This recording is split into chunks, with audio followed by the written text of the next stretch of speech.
was a done deal, that it passed the Senate, and now it's done. But guess what? In the middle of the night, when they were scrawling in their chicken scratch in the margins of the bill that's going to affect the entire economy of the United States of America, they made a $300 billion mistake, which makes that Senate bill now pretty much ineligible for passage by the House.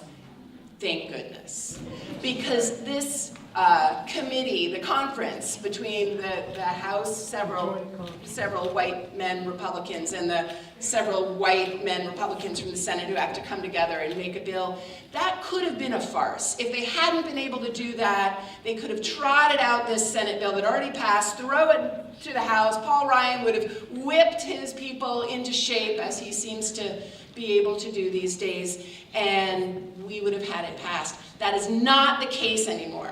There are people like us in the snow all over the East Coast, people in the West Coast, people in the middle of the country, coming together, showing up in newspapers, tweeting the heck out of this thing, and it is not a done deal. It is not a done deal. Yeah.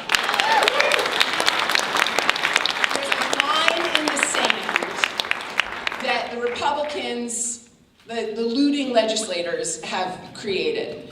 The looting legislators have created a line where they know they're trying to pass one of the least popular pieces of legislation in the United States history, this tax scam bill. They're trying to pass it not because they think their base wants it. They know, those men over there, they know their base doesn't want it. MacArthur voted for the House version. Frelinghuysen hid behind his bosses and voted no because he'd already opened the friggin' Pandora's box that created this havoc that we're dealing with now. He passed that budget. He was the only New Jersey congressman to vote yes on the budget. MacArthur was the only one to vote yes on the tax bill. It's on both of their heads right now. They are both on it, and we are on them. There's a line, this line in the sand is between whether or not the donor class, political donor class, is enough to keep these looters in power, or whether the people will be able to have our voice. You guys scared yet? Yeah. Who's scared? Because I'm terrified. I personally am unemployed. You might have heard about that. So that means that my property values, any income, everything is going to be affected in my life. You're all here because you're scared, but there's not enough people scared right now.